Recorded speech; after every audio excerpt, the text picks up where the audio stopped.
Well, good afternoon, Frolics.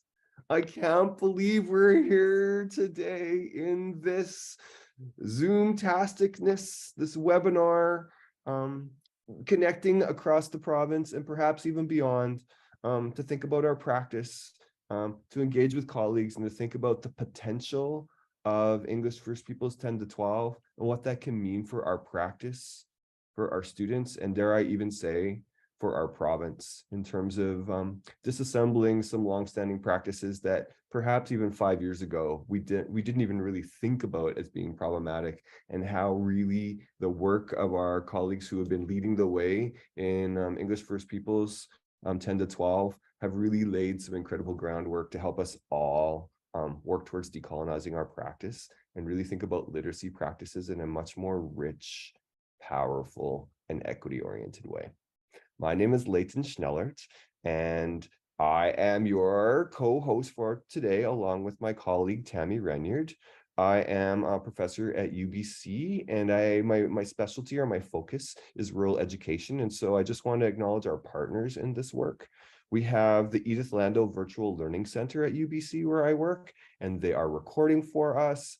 And about a week or 10 days from now, you'll receive an email with a link to the recording. So if you'd like to watch it again or share it with colleagues or share it with your department or your staff meeting, you're welcome to do so.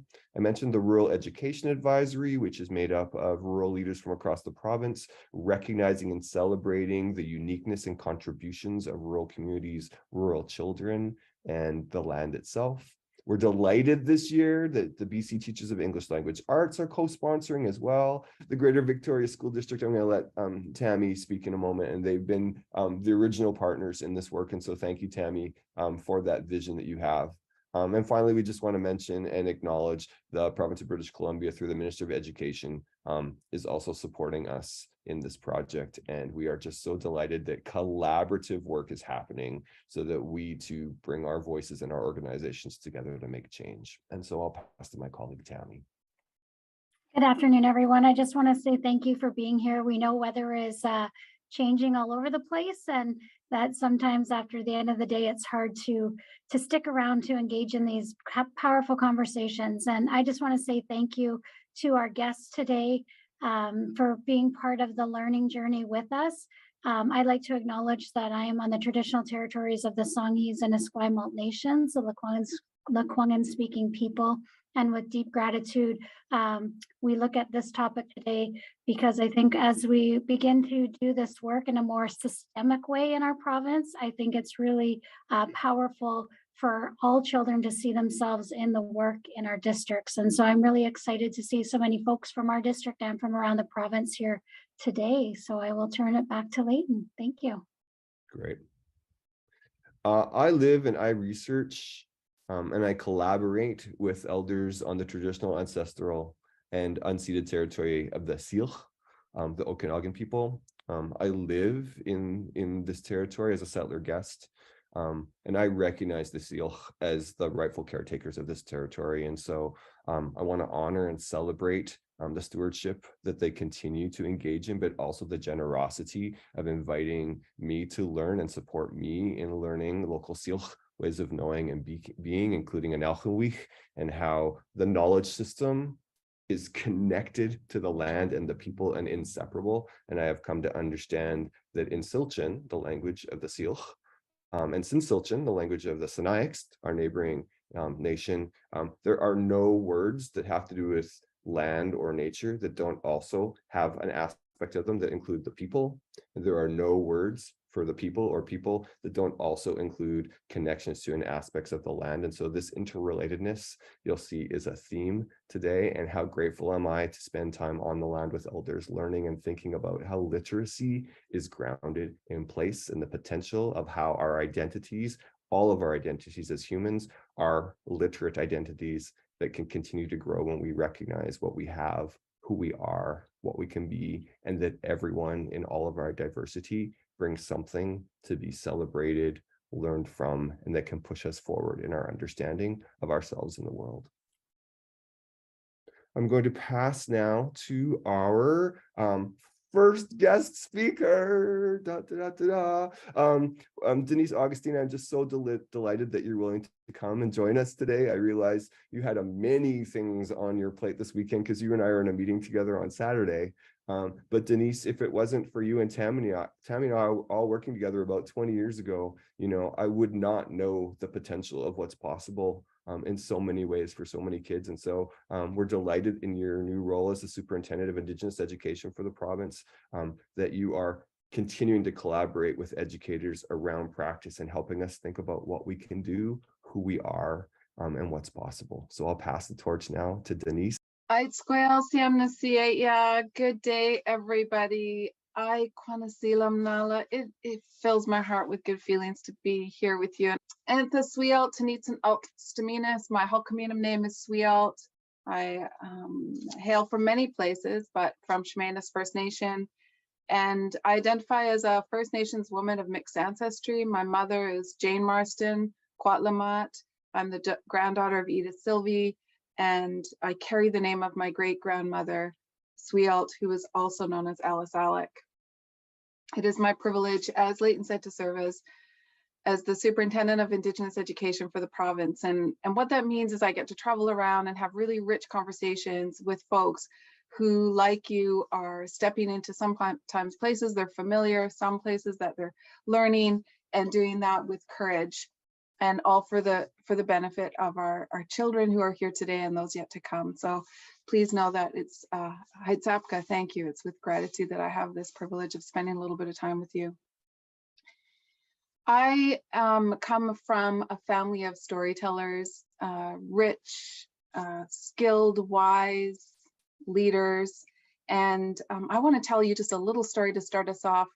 Then I'm going to provide a little bit of hopefully provocation and encouragement for doing the work that I understand you all are stepping into doing that. And then I have a couple of little resources to share with you, because I know that as my time as an educator, time felt well spent if I had something I could use the next day or share with my colleagues. So hopefully I'll leave you with a couple of those things too. But that's a lot to pack into 13 minutes. So here we go. First of all, I want to tell you a story, a memory of when I was about 12. It was a hot summer, and I come from a big family. I'm the oldest of 7. I have lots of aunties and uncles. And my grandma had been, over the last few years, driving by one particular spot in Chemainus, the area that I grew up, that had been recently cleared, watching the blackberries grow, getting ready for the blackberry harvest. This was the year. I was 12 years old. We drove in. It was a hot, hot summer day. And I was once again delegated to look after the little ones. And I so badly wanted to be a blackberry picker. So Grandma gave me a can, one of the big coffee cans with 2 holes punctured in it with a string around my neck, and gave me the chance to try to be a blackberry picker again, because I had tried this in the past. And it wasn't very long. I think it was about 15 or 20 minutes. And she came over and checked my bucket and said, yeah, you're not picking blackberries. Off you go, look after the little ones again. And this is sort of a theme that came through my life. And I was never allowed to pick blackberries. Still to this day, I'm a terrible berry picker. I will find other ways to support whoever the berry pickers are. So I just invite you to hold on to that story. Maybe you have a connection that you're making, and in the way of our community, my community, it is an invitation. If there's something there that means something to you, great. If not, let it go, and maybe it'll come back to you again another time when you need it. So as I said, I come from a rich family of storytellers. You might know some of them. I'm a Marston. If you want to Google Marston and Coast Salish art, you'll see some of my family. One of my brothers has a big piece of art on the side of the ferry that travels between Galliano and Vancouver, the Salish Eagle. My brother Luke has a piece in the government house. John's got a piece in the international airport. I have the huge privilege of, as I travel around this area, seeing my family represented wherever I go. And as I was preparing to share with you today, I couldn't help but think about the words of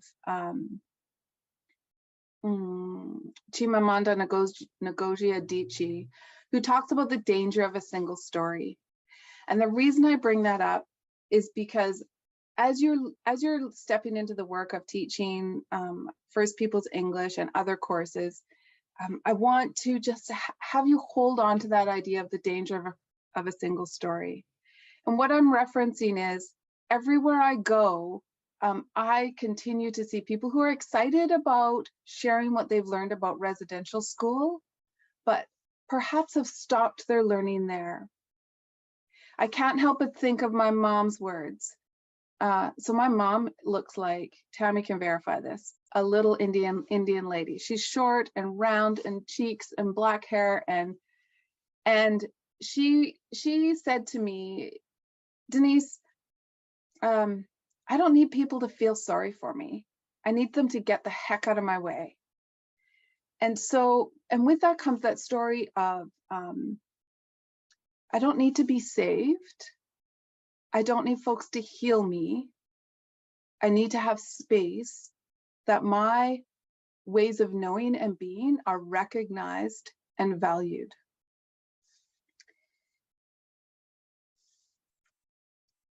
One of the things that comes from teaching First Peoples is the opportunity to share some of those stories. When you talk about me, I don't want you to only talk about the story of residential school, because me and my family, we are so much more than that. Given this time right now, where Western science is looking to Indigenous sciences to solve the problems of the world, this becomes particularly relevant. When I think about, oh, Tammy, when was it? It was like 2006 or something when we started teaching and digging into to First Peoples English at that time. And we were so excited to receive all these texts and to do the learning. There was a group of us. And since that time, the courses have been available. And I was trying to find the number for you all, but if you're interested, I'll happily find it. Something like since those courses were created and became available, 5% of the students in BC have taken one of those courses. So folks will ask me, Denise, why? I don't think we should force people to take extra credits or to take this course. We should just wait. We're generating this interest. And I would respectfully push back. We've been waiting a long time. And here's the thing, this is a fantastic opportunity to share with kids and your colleagues, and to learn on your own behalf about the rich, positive, diverse strengths that are represented in texts that represent First Nations peoples. What we need to be careful of is that it's not just the text. So I would also invite you to think about this. I still peek my head into English classes, and I gotta say, they still look quite a bit the same as when I went to school. There's often rich dialogue, there's some rich debate, engaging texts that students are involved in. They're writing essays, maybe there's some partner discussion. But what if I pose this for you? As you learn to incorporate Indigenous worldviews and perspectives, what if that also means an English class doesn't look the same as it did when I went to high school? If we are integrating Indigenous worldviews or First Nations worldviews and perspectives, one of the things that will happen is that you will be a learner alongside your students.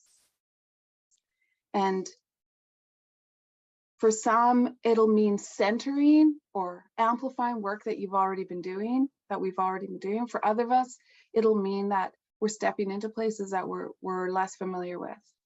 And that's all okay. What's really important is coming to it with that sense of humility and drive to learn more.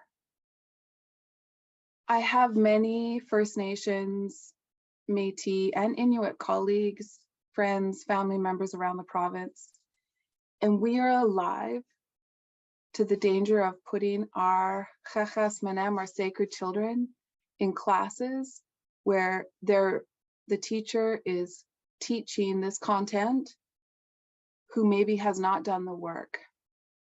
And so they're being assigned to teach First Peoples English, and they'll go through the motions, but their eyes are rolling, they're making little jabs. We're alive to that danger. And we're moving forward because this is important. I would add, I know that collectively we can do this. And it does require that we hold each other up, that we link our arms together, and we support each other as we move through. There are a couple of tools that will be helpful. I'm going to play just the first 2 minutes of a video. I'm curious if you're familiar with the Professional Standard 9, Truth and Reconciliation, moving forward.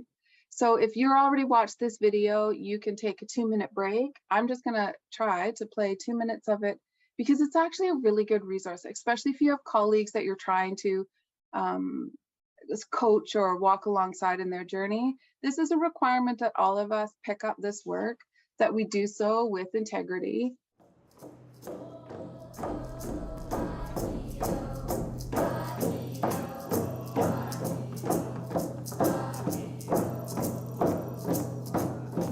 It's important for us as educators, and myself included, to think about what has shaped my perspectives, my values, and by knowing the past and knowing the influences, and then perhaps helping me understand my own bias, so that by doing that critical self-examination, then I as an educator can help the learners do the same thing. Professional standards guide and advance the work of educators in our province, communicating knowledge, skills, attitudes, and values, as well as our responsibility to contribute towards truth, reconciliation, and healing, acknowledging the history and contributions of First Nations, Inuit, and Métis in Canada.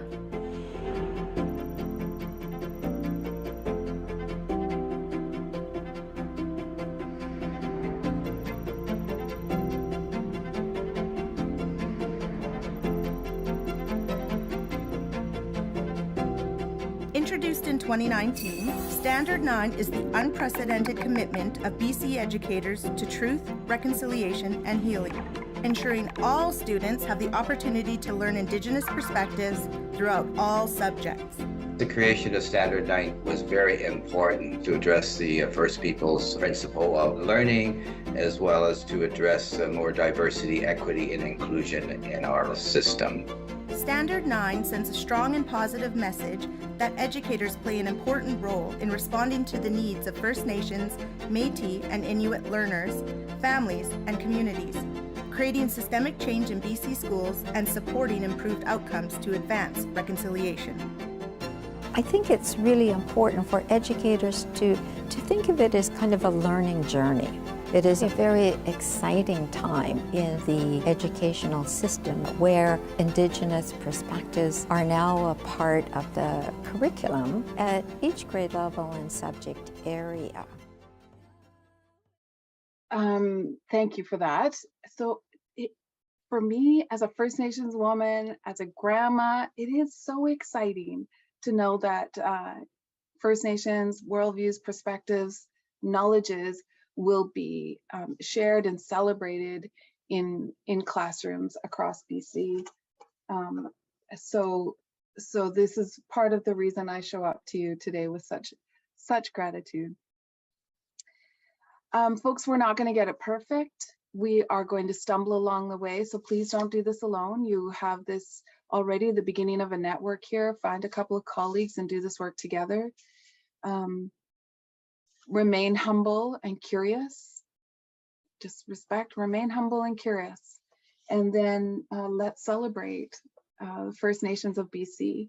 And in doing so, we're going to learn more about ourselves, about who we are in this community, and more importantly, about how to be really good neighbors to each other.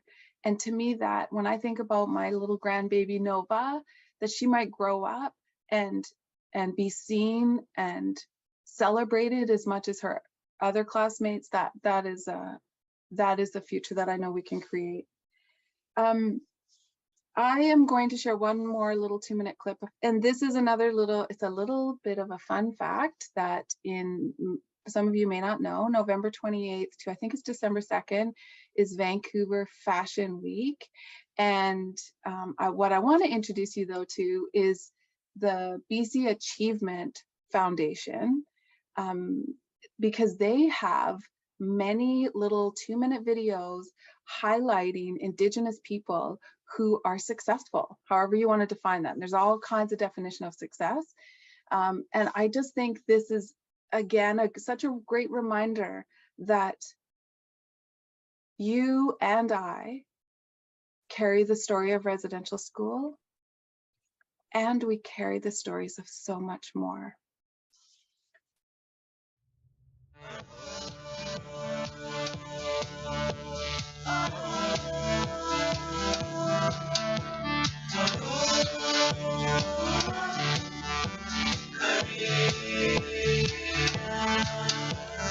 At Vancouver Fashion Week this past spring, Leyton showcased their first collection.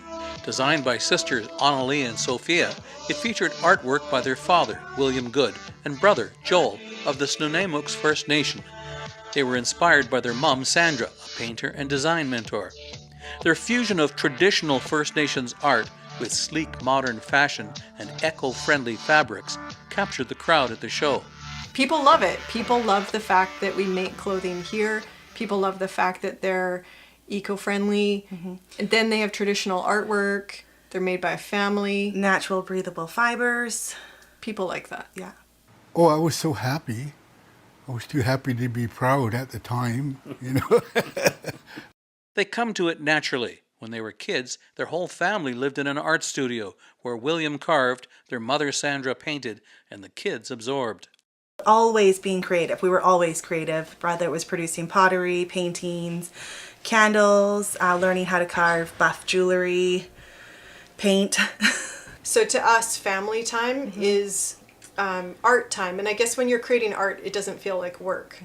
That's one of the reasons they work so well together today. We've been raised to work together, so we work very well together. I think just growing up in the art studio and always being allowed to be creative, and creative in your own way as well as in a collective. All right, thank you for that. So you can just Google it and you'll find, and there are so many great, beautifully creative videos that will introduce you to some of the folks that I hope all of us learn who they are and what they're doing to help create a beautiful world today. So I think that's it for me. Thank you to each and every one of you for coming on this journey. I will, as I light my candle this evening, as I've been taught, I will call on the ancestors to stand beside you as you walk bravely into creating a future that is beautiful and hopeful for our children and for the planet. Thank you, Denise. What a beautiful opening. You challenge us and you support us at the same time. Thank you. I'm very excited to introduce Emma Milliken.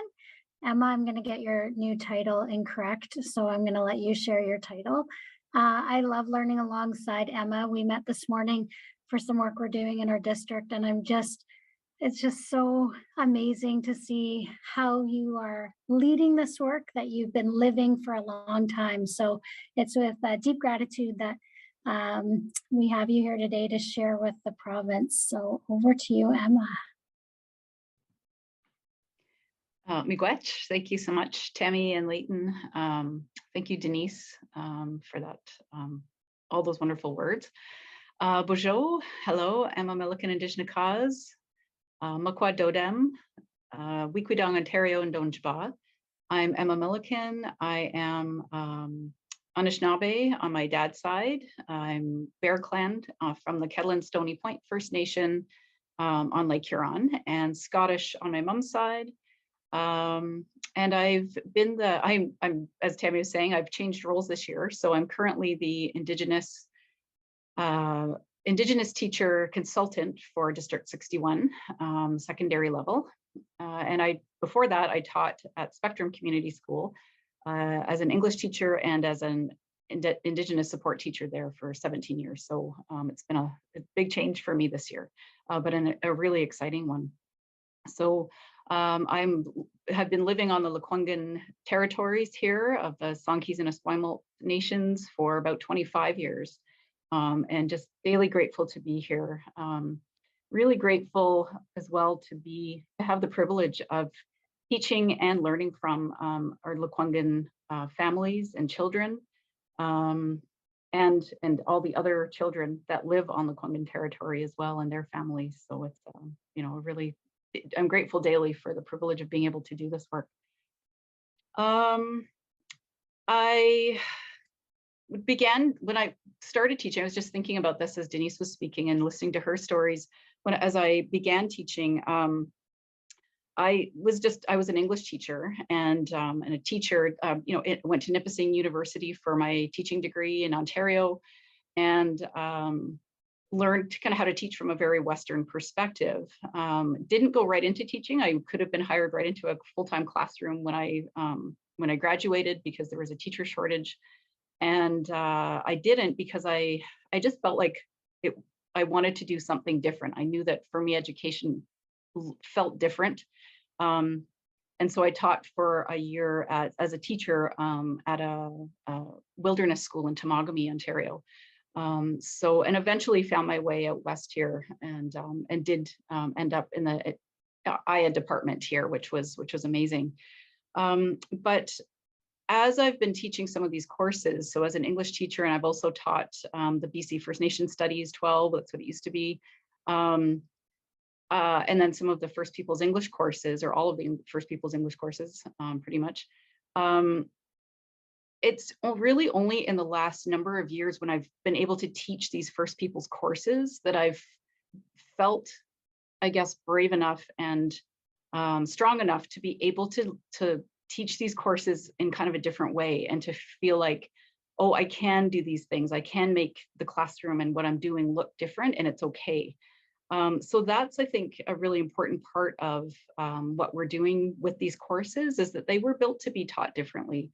And I know that for non-Indigenous teachers, because I have like a good number of colleagues at, especially from Spectrum, but around the district, I know that to step into these courses when you're not Indigenous, to be asked to be looking at the world and looking at the resources and everything you're teaching through a different lens than maybe is your own, can be daunting and is not an easy ask.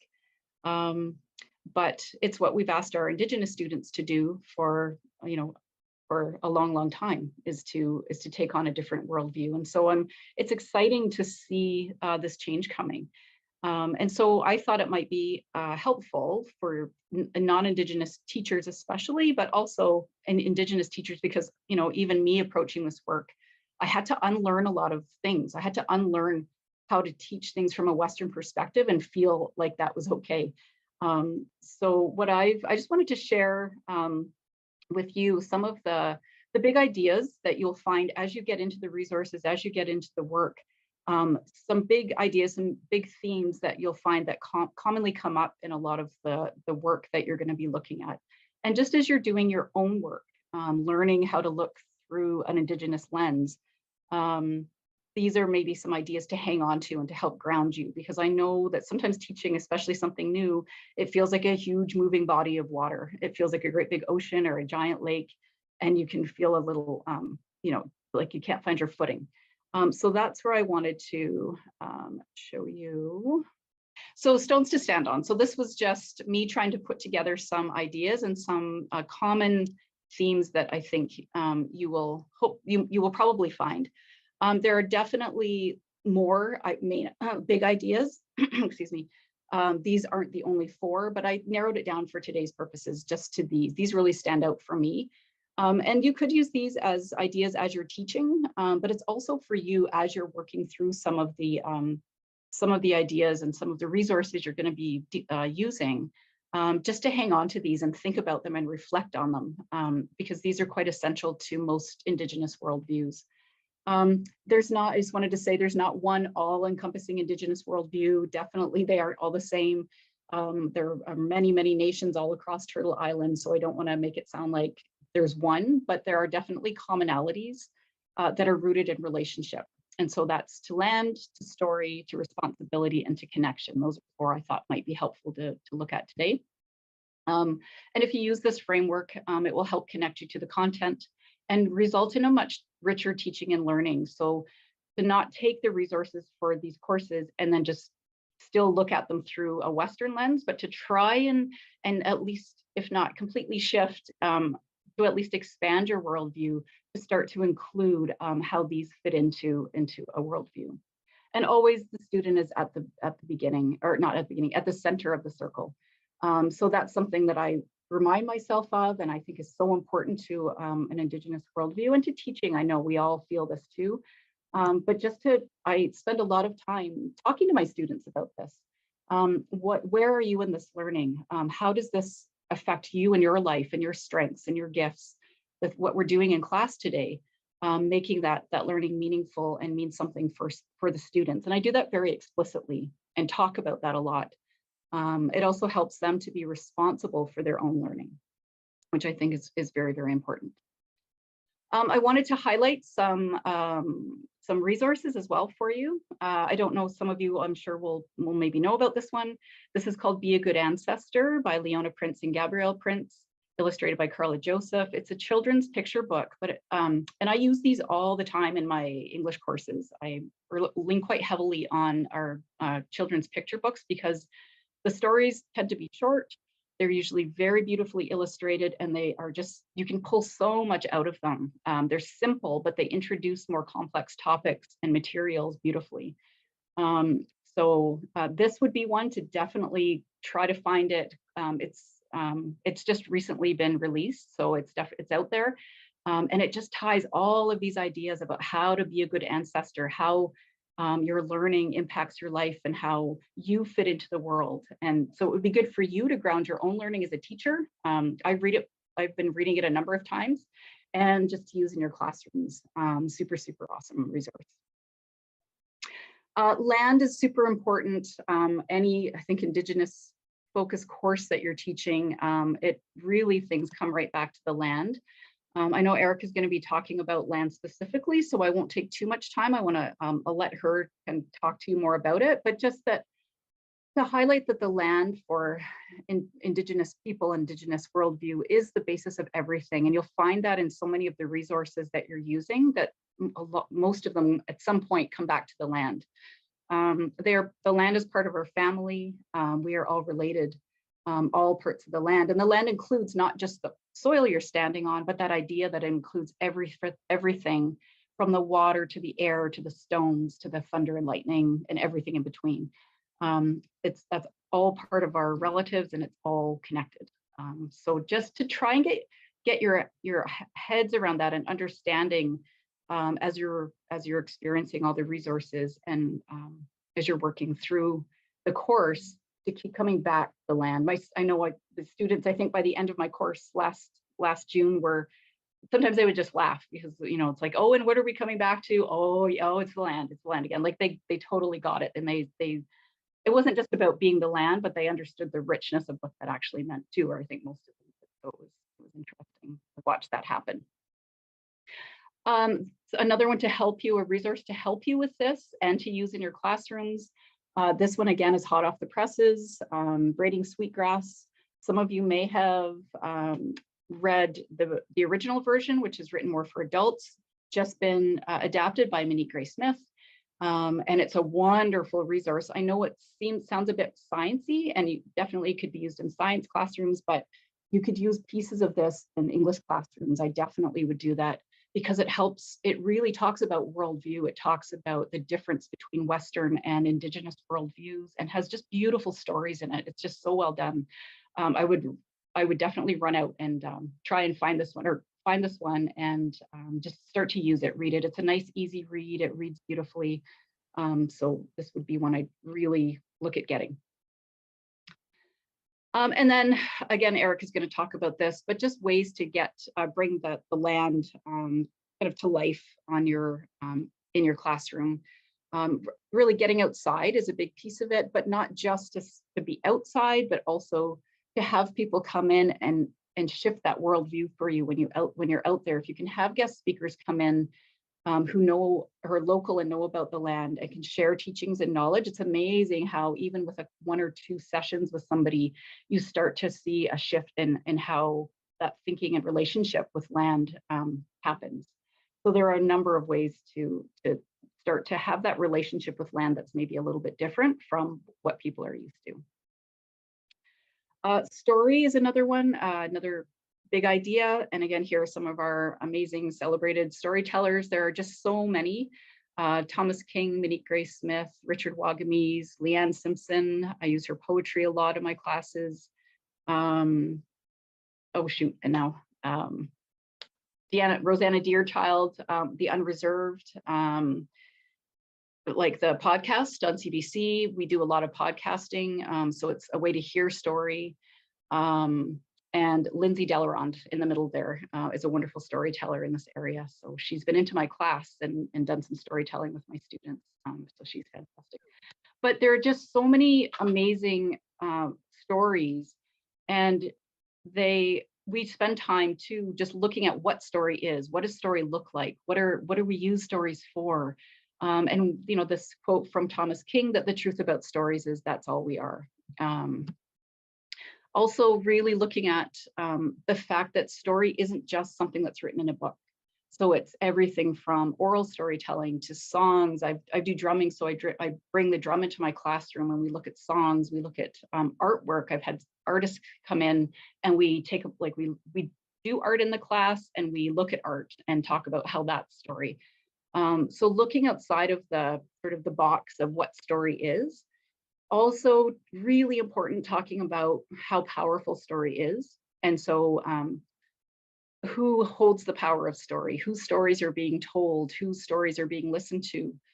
How do you know when you're hearing an authentic Indigenous voice? So going through all of those pieces is really, really interesting and important, I think, in a class. This book, Dreaming in Indian, I've used a number of times in my classes. Super accessible, visual. It's got all sorts of like photographs and drawings, and but also excerpts. So like easy to grab pieces from it, and then you can either just sort of use it as a launching off point for more complex materials, because it's usually like a page or two per kind of idea. But really, really great. The students love this book just because it's so visual and so beautiful. So just as an example, in this book is a piece of artwork by Christy Belcourt, who's a Métis artist. And she has this little story about a spider who came onto her painting and didn't want to leave, and it stayed there for 4 days, and she finally put it right into the painting. She's got these little spider webs that she ended up painting into her piece of art. And so just the stories around the art, the story you can pull from the art. So I've had students look at the artwork and create their own stories out of it. So it's just so rich, and so it's just so wonderful to be able to highlight who these people are and what they're doing. And again, classroom connections. I just really like to center this in students' lives by saying, what is your story?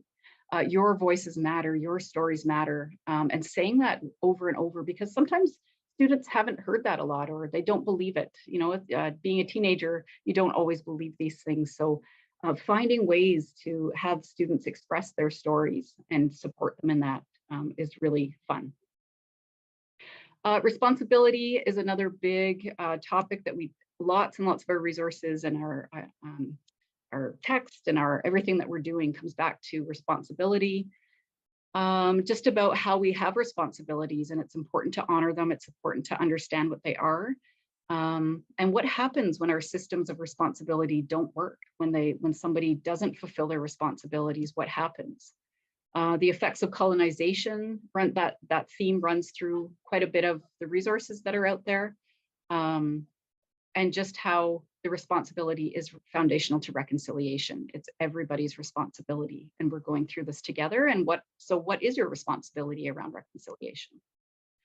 Another book to highlight is Urban Tribes, again, by the same editors as Dreaming in Indian by Lisa Charlieboy and Mary Beth Leatherdale.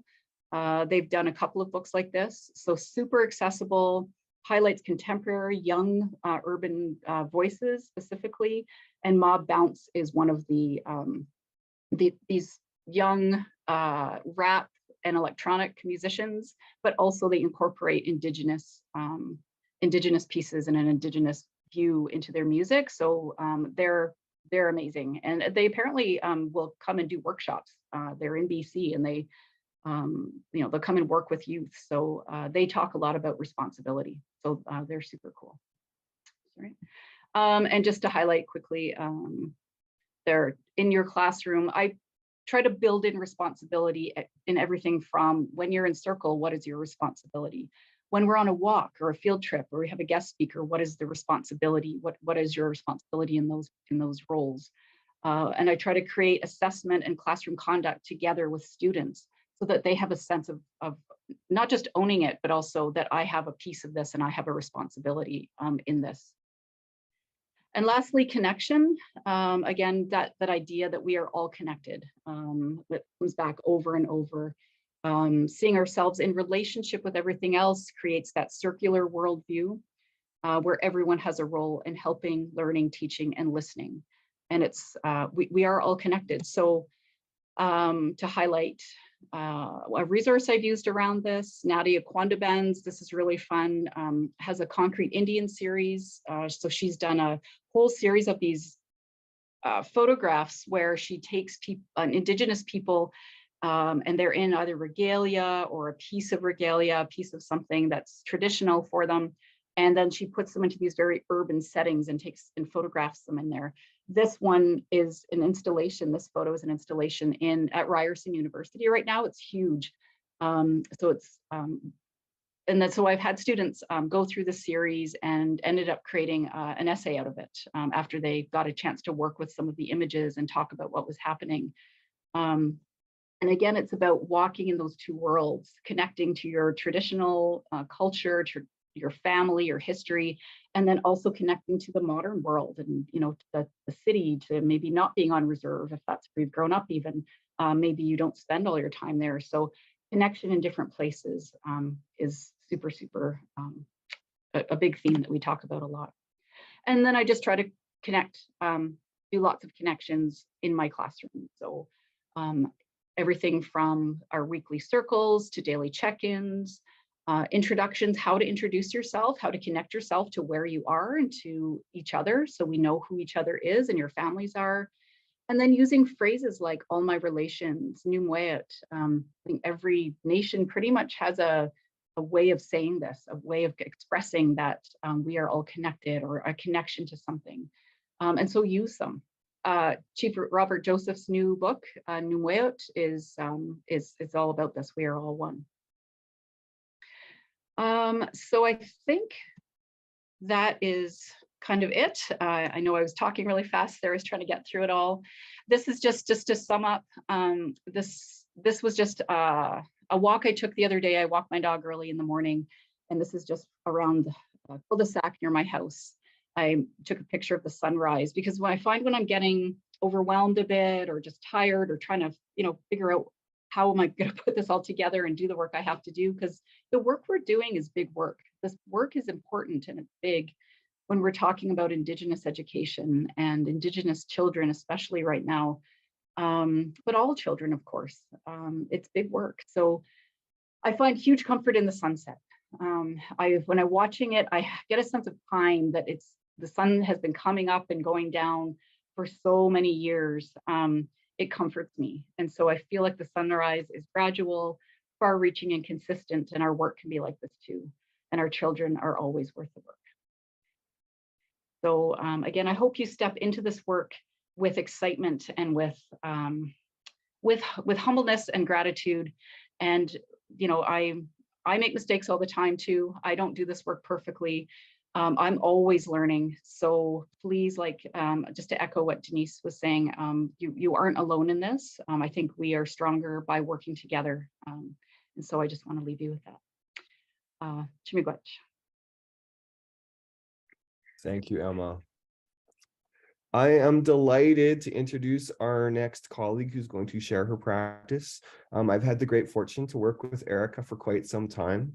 I can't believe Erica agreed to do this. I'm sure she's still preparing text messages to me around how did you do that? But Erica, your humility in your practice in working with kids, your transformative approach so that colleagues all over the district are coming to your door and just saying, what are you trying? I cannot appreciate how much your work has made a difference quietly and powerfully, and empowered so many learners in your school to find their voices. And we're grateful that you're willing to share your practice with us today. Erica teaches at, we call it Maggie, Princess Margaret Secondary in Penticton, School District 67 on Seal territory, home of the Penticton Indian Band. Thank you, Leyton, for that very kind introduction. So like Leyton mentioned, I'm on the unceded territory of the Seal Okanagan people. And this is my 8th year teaching English First Peoples 10 and 12. And I want to start by building off of something Denise said about doing the work. I think I've prided myself on doing the work. So when I started teaching this course, and I was lucky to co-teach it my first year with a colleague who did a ton of work to get this course started at Maggie. So I got to team teach with her the first year, and then she left for a different role. But when I started this course, I knew almost nothing. I'm kind of ashamed to admit that I have a history degree, and I didn't even learn anything about residential schools in my history degree. So I was already a teacher. But I'm a prolific reader, and I've learned a ton from my students who are excited to share, my guest speakers, and I'm always learning. I found I just recently finished braiding sweetgrass, and I'm just always, and I'm doing my master's right now with Leyton, who convinced me to be here today. And I'm just always trying to expand my learning. So I wanted to kind of show you a series of lessons from my class that I think kind of build on some of the themes that Emma set us up with. So thank you for that. And I'm hoping for Denise, to build on something Denise said, I hope my English class does not look like the classes you have always seen since you were in high school. All right, so back when I first started this course, I used to hear a lot of things like what you see on my screen. Some people assuming it was an easier version of English. I, in my course, do a field trip a week. I'm very privileged to have access to a 24 passenger minibus, and I got my class 4 license. So I do a field trip a week, but a lot of people would question how I could teach all the English skills I needed to do when I do a field trip a week. And then I had some people saying, you know, it's less rigorous than regular English. And some students were reluctant to take the course because of very unfounded and preconceived stereotypes. But I'm proud to say today that English First Peoples is much more popular than regular English at our school. More students take it than regular English. And last year, we had a grad class of like 120 kids, and less than 25 of them graduated without taking English First Peoples 10 or 12 or both. And I think I've really worked on changing this attitude. So I wanted to show a series of lessons, and I chose this one because it does end in an academic piece of writing. So I kind of wanted to show how to build to that and some of the advantages of using land-based learning to to work towards a piece of regular English writing that you would do. In this case, we're doing a traditional essay. But the lesson focused around the significance of animals in First Nations cultures. So I wanted to start with a little story of one day when I did this lesson, just to kind of show some of the powerful things that came out of it. So in the land-based learning piece, we went to a farm.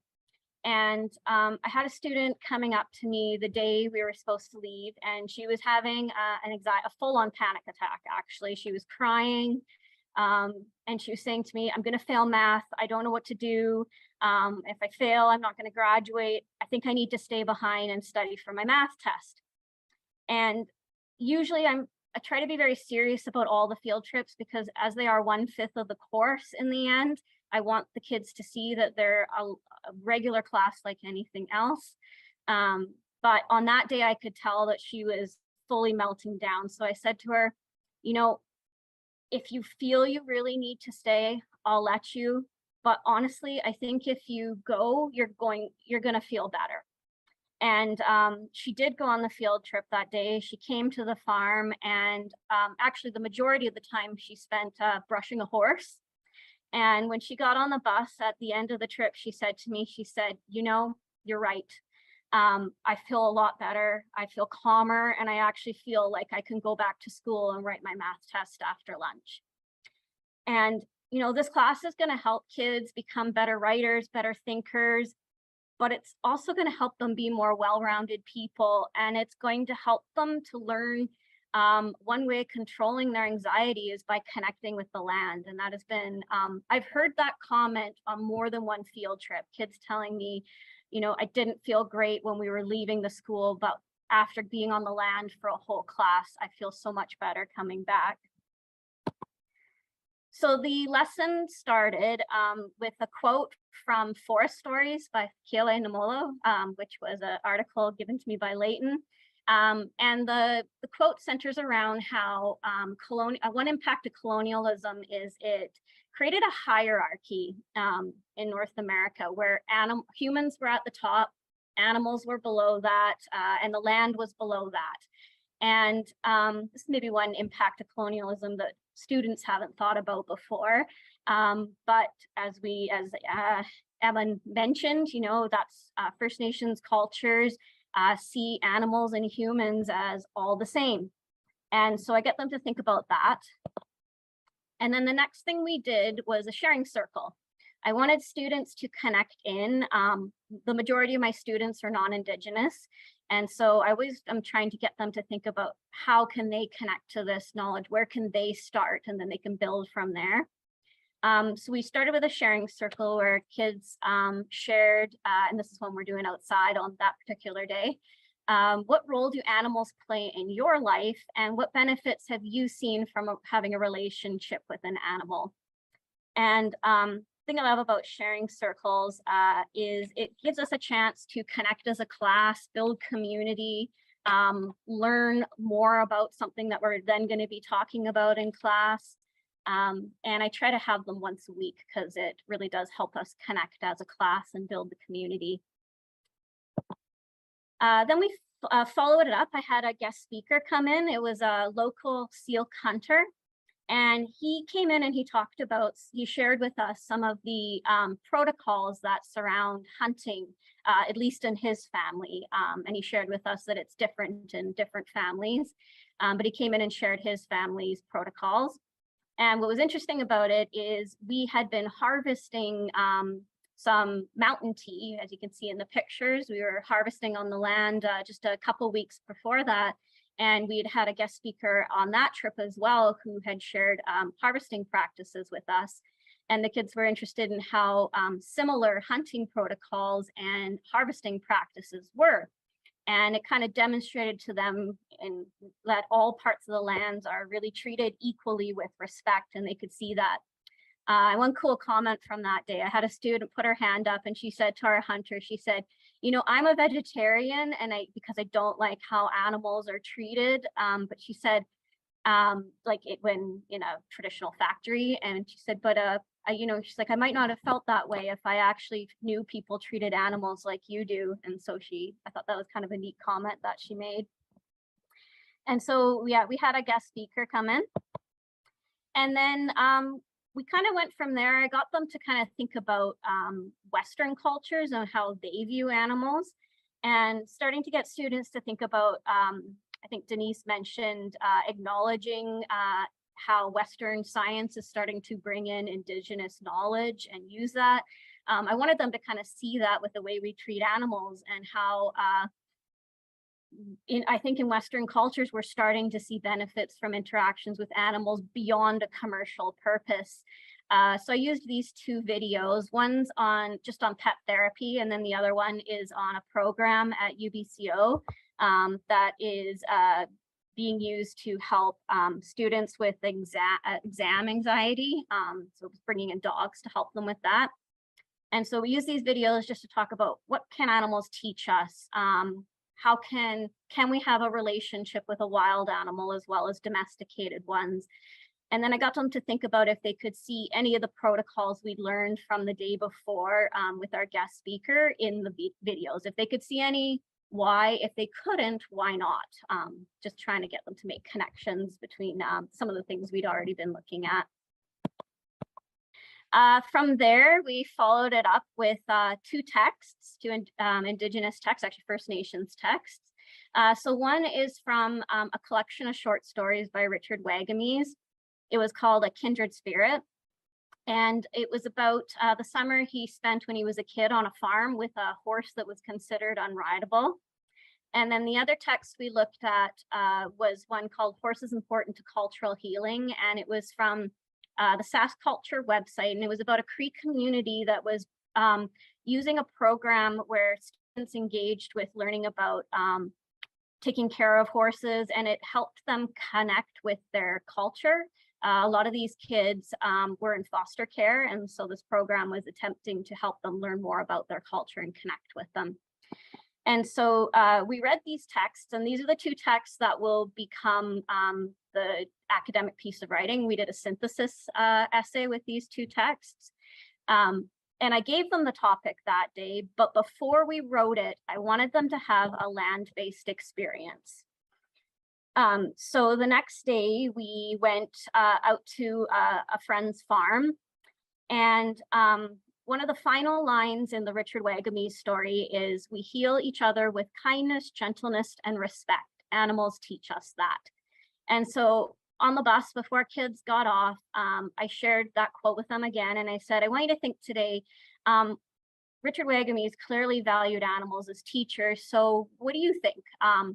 Reflect today as you interact with animals. So this farm had a variety, everything from goats to horses to guinea pigs, cats, dogs. There were Dalmatian puppies there once, all sorts of animals, pigs. I recognize again that I'm privileged to be able to take my kids on a bus, but I think you could do even the same at your local SPCA. Maybe you could get kids to bring in their own pets and have an experience that way. But I was lucky to bring them out to a farm. So I wanted them to relate back to what we had been learning about animals in Syilx culture and what we'd learned from the hunter and the articles we'd read, and then the ones on pet therapy. So I asked them to kind of think about all that. The owner of the farm spent a few minutes just explaining to us about how animals has helped her throughout her own life and with her own mental health challenges. And then we just let the students interact with the animals for about an hour. So there's a few pictures from that, well, actually from a couple trips, but what I love about it and what I notice every time we're out there is just all the smiles and how happy kids are when we're out there on the land and they're touching animals. And I'm one of the ones with the puppy up on the top there. A kid's like, I have to take a picture of you. You just look so happy. I'm like, well, how many people get paid to hold out, cute puppies for an hour?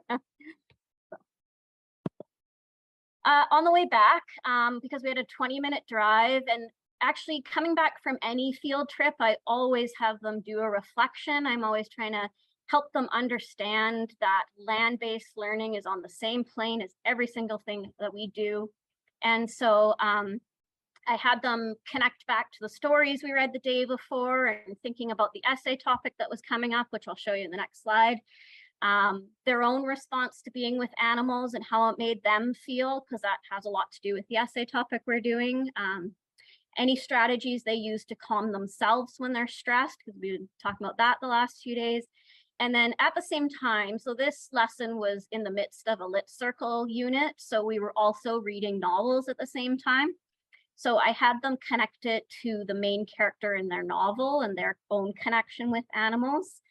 And so if you want to see some of the lit circle books they were reading, these are some of the, I've done this lesson both with grade 10 and grade 12. With grade 12s, I tend to do it at the beginning of the course because it's a good essay topic to teach them a few skills. With the grade 10s, it's a good one at the end of the course if they're ready for a more challenging piece. But here's some of the lit circle novels in grade 10 that they had choices from. And here's some of the ones in grade 12 that they got to choose from. I have a lot of kids tell me, they're like, there's too many good choices. I want to read everything. I pulled out a few reflections from student reflections from last year, so I thought I'd share them with you. The first one is the story I shared with you already, that she felt that the animals put her in a better headspace to face her math test. Another student said that she felt like the animals not only had a positive impact on her, but she felt more connected to her peers because she saw everybody so happy that day. And she said, when I asked the student about this a little later, she said she knew there had been some kids struggling before we went on that trip, and it just made her happy to see them happy. And another student said, I don't have a pet, so the last few days have been hard for me to connect. This trip helped me feel what we'd been talking and reading about and what the guest speaker had been saying over the last few days. So I appreciated that comment as well. Okay. And I kind of, I liked this trip too as a chance to learn a little bit more and talk a bit more about social emotional learning, right? Like how I just want to make them more aware of some strategies in their life, you know, moving forward out of high school to help them deal with stress and anxiety. And so on the fourth day, this was the in-class synthesis essay we did. So they had two choices. Both of them were using a kindred spirit and animals important to cultural healing. And what I loved about this is now we're on day 4 and no kid had a hard time getting started on this assignment because they had felt this over the last few days. So even though they weren't, you know, this is a formal essay, they weren't supposed to write about their own opinion in there. They're supposed to talk about the text we had been reading. They could do it because they'd felt what the authors were trying to explain in their pieces.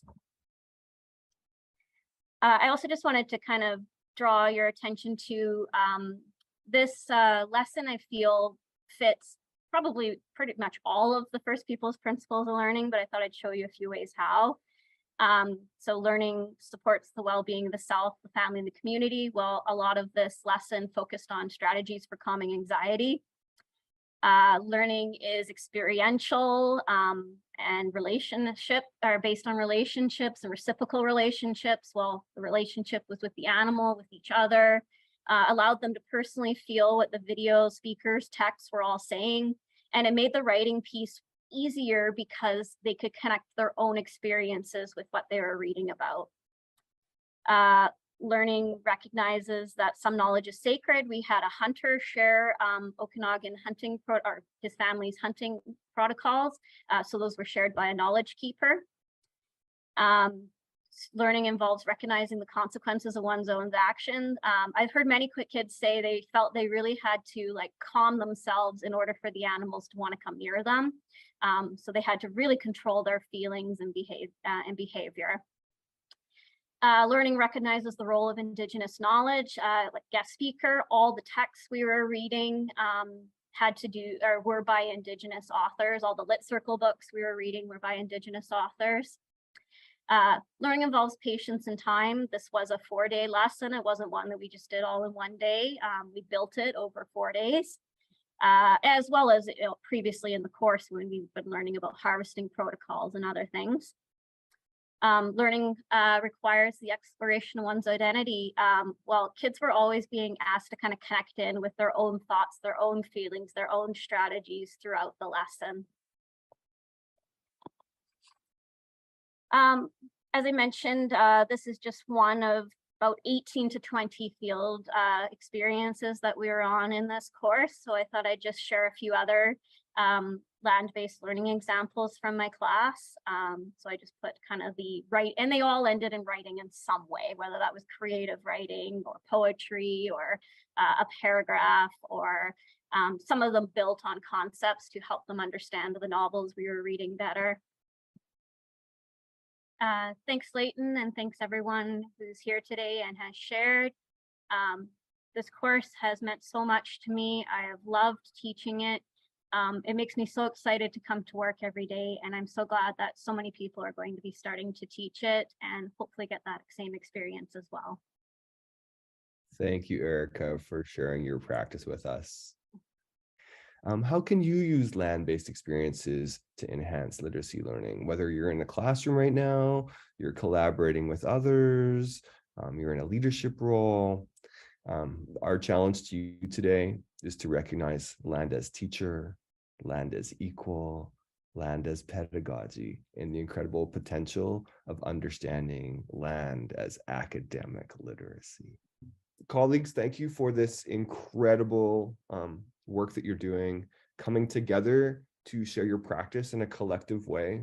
By engaging in this work in this way, stepping into our discomfort and supporting each other to do this work, we are doing the work of decolonization by welcoming local Indigenous ways of knowing into our context and Indigenous texts from everywhere. I'm so excited about the work and look forward to the next session with Dr. Sarah Florence Davidson, where we'll focus on story.